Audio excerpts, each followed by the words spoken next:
नमस्कार दोस्तों finally Iran ने होर्मुज के ऊपर पूरा कंट्रोल करने के लिए, उसके ऊपर टोल लगाने के लिए जो प्रोसेस है उसको स्टार्ट कर दिया। आप देख सकते हो ये खबर, Iran imposes new rules for state of Hormuz in bid to secure war time gains. इसको थोड़ा सा हम डिटेल में समझेंगे।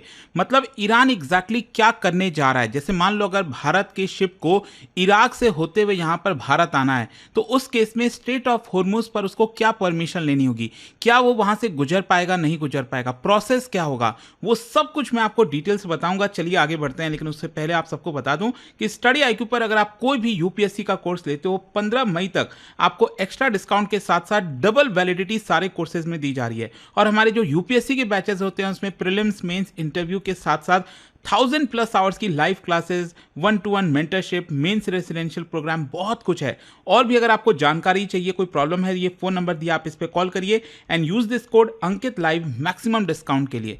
चलिए शुरुआत करते हैं। सबसे पहले ये देखते हैं कि होर्मुज इतना इंपॉर्टेंट क्यों है। देखो इसमें कोई बहुत ज़्यादा बताने की जरूरत नहीं है, आप सब जानते ही हैं, अभी तक काफ़ी ज़्यादा चर्चा हो चुका है कि स्टेट ऑफ होर्मुज से 20% जो ग्लोबल ऑयल ट्रेड है वो पास होता है, जो एलएनजी शिपमेंट है वो वहाँ से होता है रेगुलर बेसिस पर। और ये जितने भी कंट्रीज़ आप देख रहे हो, चाहे वो सऊदी अरब है, इराक है, यूएई है, कुवैत है, कतर है, सबके लिए काफ़ी इंपॉर्टेंट है। और यहाँ पर अगर होर्मुज रुक जाए, वहाँ से शिप पास ना हो पाए, तो हमने देखा है कि पिछले 1-2 महीने में जो क्रूड ऑयल के प्राइसेस है उसमें कितना ज़्यादा फ्लक्चुएशंस आ सकता है।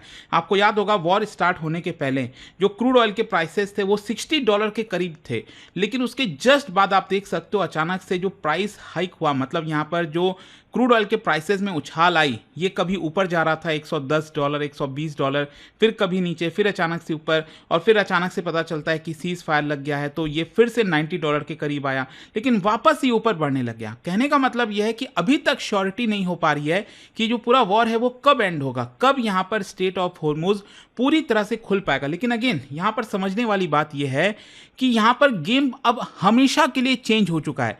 मतलब जो हम पहले वॉर के पहले सोचते थे ना, जिस तरह से चीजें हो पाती थी, वो शायद अब फ्यूचर में कभी हो ही नहीं पाएंगी। इसका कारण समझिए, क्योंकि यूएस ने जब अटैक किया ईरान के ऊपर तो उसका मकसद था कि यहाँ पर जो रिजीम है उसको ख़त्म किया जाए, लेकिन ईरान को यहाँ पर अनजाने ना अनजाने, मतलब जैसे भी आप कह लो, एक काफ़ी बड़ा तरकीब मिल गया है स्टेट ऑफ होर्मुज।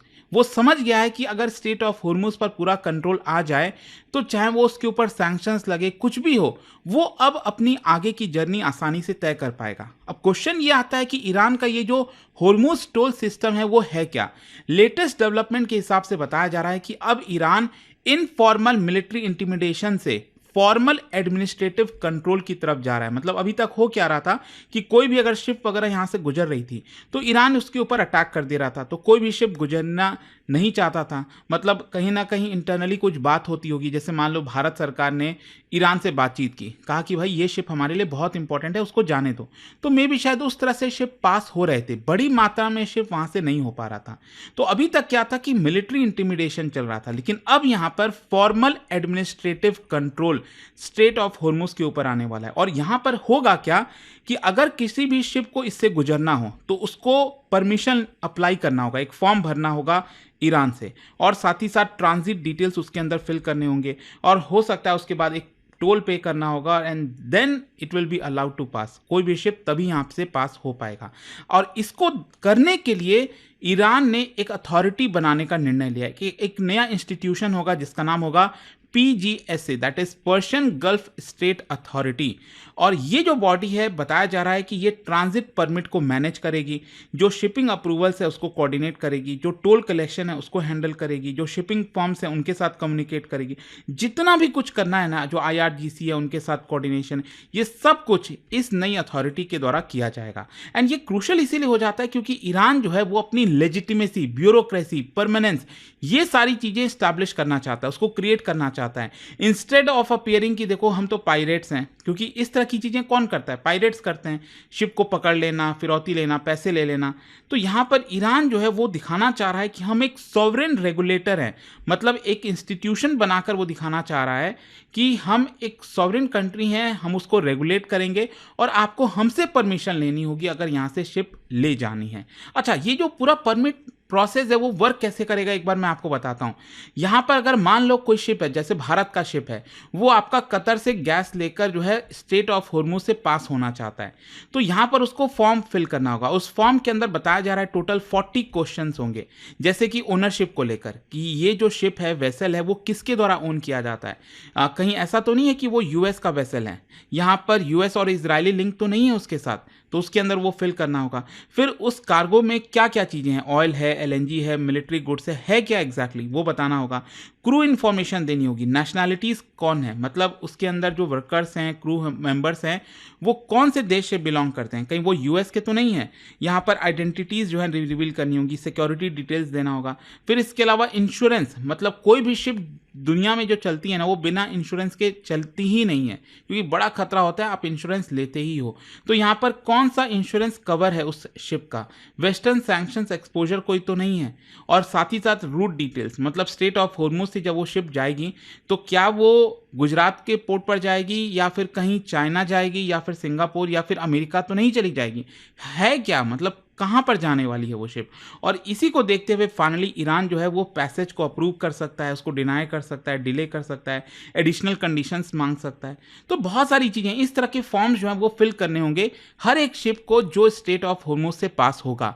अब क्वेश्चन ये आता है कि ईरान ऐसा कर क्यों रहा है। देखो कई कारण है। एक तो इकोनॉमिक वॉरफेयर, ईरान चाहता है कि यहाँ पर एक तो ऑयल के प्राइसेस, शिपिंग कॉस्ट, ये सब बढ़ जाएं, मतलब, और वो कैसे होगा। देखो अगर शिप को, थोड़े बहुत शिप को भी अगर ईरान रोक देगा ना, तो इसी से डिस्रप्शन आ जाता है।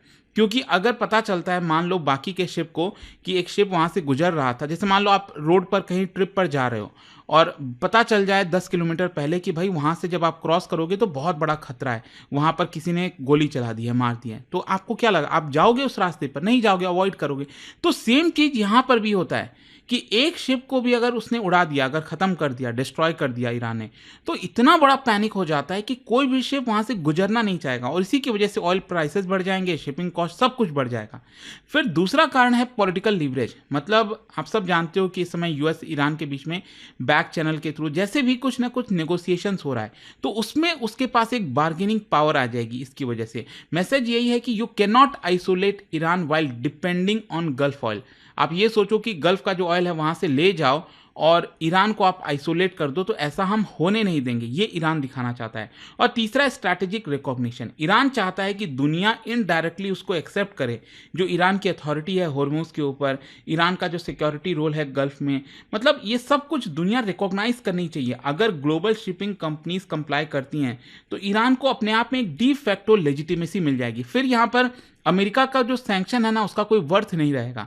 फिर इसके अलावा सैंक्शन सर्कमवेंशन, जो मैंने आपको बताया कि किस तरह से सैंक्शंस को, जो सैंक्शन लगाया गया ईरान के ऊपर, उसको बाईपास करने की कोशिश की जा रही है इस पर्टिकुलर स्टेप के थ्रू। अच्छा, क्वेश्चन ये आता है कि कौन से कंट्रीज को अलाउ करेगा ईरान। सबसे पहला अगर हम भारत की बात करें तो इंडिया में भी अमंग द फ्यू कंट्रीज जिनको सेफ पैसेज मिल सकता है, और इसीलिए आप देख सकते हो यहाँ पर जो खबर आई थी कि इंडिया और ईरान यहाँ पर बातचीत करेंगे, मतलब भारत जो है ईरान के साथ बातचीत करेगा ब्रिक्स मीट के दौरान, ताकि जो सेफ पैसेज है हॉर्मुज से वो यहाँ पर मिल सके। और इंडिया इसलिए मैटर करता है क्योंकि मैसिव ऑयल इंपोर्ट हम मंगाते हैं। मतलब आपको याद होगा कि बार बार भारत यही कोशिश करता था अमेरिका से कि उसको सैंक्शन रिलीफ मिल जाए, ताकि ईरान से हम ऑयल खरीद सकें, सस्ते में मिल जाता है, पास में है, तो हमें कोई दिक्कत नहीं आती है। फिर चबहार पोर्ट का भी इंटरेस्ट है ईरान के साथ, तो भारत एक बैलेंस डिप्लोमेसी करता है।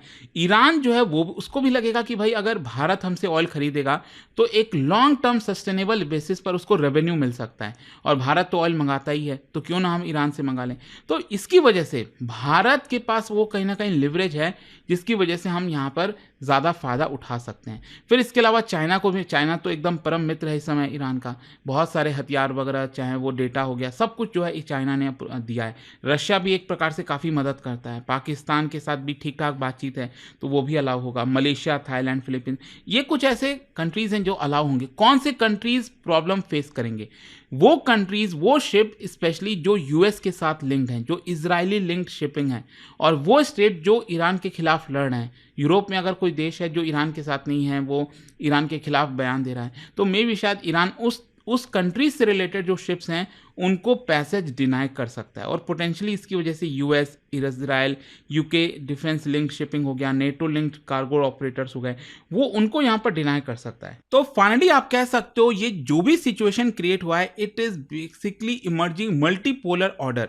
मतलब ये क्राइसिस दिखाता है कि एक लार्जर ग्लोबल शिफ्ट हो रहा है। ईरान, चाइना, रशिया वो लगातार यूएस कंट्रोल फाइनेंशियल सिस्टम को चैलेंज कर रहे हैं, यूएस नेवल डोमिनेंस को चैलेंज कर रहे हैं, वेस्टर्न कंट्रीज जो सैंक्शंस लगा देते थे उसको ये चैलेंज करने की कोशिश कर रहे हैं। और होर्मुज तो अपने आप में एक बहुत बड़ा बैटलफील्ड बन ही गया है। सो ईरान इज इफेक्टिवली सेइंग कि ग्लोबल ट्रेड जो है वो सही से फंक्शन नहीं करेगा अगर आप हमें परेशान करोगे। यहां पर आपको हमें लेजिटिमेसी देनी होगी, तभी यहां पर चीजें सुधर सकती हैं। तो ओवरऑल देखो, अब क्वेश्चन ये है कि क्या अमेरिका मानेगा, क्या अमेरिका कहेगा कि हाँ ठीक बोल रहा है ईरान? वो तो पॉसिबल ही नहीं है ना, स्पेशली जब तक ट्रंप राष्ट्रपति हैं। तो वर्स्ट केस सिनारियो भी हो सकता है। वर्स्ट केस सिनारियो है कि देखो, या तो होर्मुज हमेशा के लिए एकदम बहुत लंबे समय तक के लिए क्लोज हो जाए, बहुत ज़्यादा टेंशन बढ़ जाए, तो अगेन ये प्रॉब्लमैटिक है, नहीं होना चाहिए। टैंकर सिकिंग मतलब लगातार ग्लोबल पैनिक हो जाए, वहाँ पर ईरान हमला कर दे किसी टैंक के ऊपर, फिर US Iran naval clash start हो जाए, गल्फ इंफ्रास्ट्रक्चर के ऊपर वापस से चीज़ें स्टार्ट हो जाए। अभी ऑलरेडी आपने देखा होगा जो यूएई है उसमें जो फुजैरा है वहाँ पर अगेन अटैक हो गया ईरान के दौरान। तो इस तरह की चीज़ें हो सकती हैं, ग्लोबल रिसेशन आ सकता है इसकी वजह से, बहुत सारे पॉसिबिलिटीज़ हैं। बट आई होप कि इस वीडियो के थ्रू आपको समझ में आ गया होगा कि ईरान अब किस तरह का प्रोसेस अपनाने जा रहा है होर्मुज को लेकर। और जाने से पहले एक बहुत ही इंटरेस्टिंग क्वेश्चन, क्या बता सकते हो इनमें से कौन सा कंट्री ऐसा है जो ईरान के साथ बॉर्डर शेयर नहीं करता? और इसका जो राइट आंसर है आप सब जानते हैं, मेरे इंस्टाग्राम पर तो मिलेगा ही, वहां पर अगर आप नहीं हो कोई बात नहीं, टेलीग्राम से ले सकते हैं इसका सही उत्तर। और दोस्तों जैसा मैंने आपको बताया, अगर आप यूपीएससी की तैयारी कर रहे हैं, कोई भी बैच चाहते हैं, आपको बस यूज करना है ये कोड अंकित लाइव मैक्सिमम डिस्काउंट के लिए, और ये फोन नंबर है। कोई डाउट है, प्रॉब्लम है बैच से रिलेटेड, इस पर कॉल करिए एंड ये 50% फ्लैट डिस्काउंट तो अभी आपको मिलेगा, प्लस डबल वैलिडिटी मिल जाएगी प्रीलिम्स से लेकर इंटरव्यू तक के साथ साथ 1-to-1 mentorship, mains residential programme, बहुत कुछ है। आई होप कि आप इसका ज़्यादा से ज़्यादा फायदा उठाएंगे। See you in the class, thank you so much. Study IQ IAS, आपका सिलेक्शन हमारा मिशन।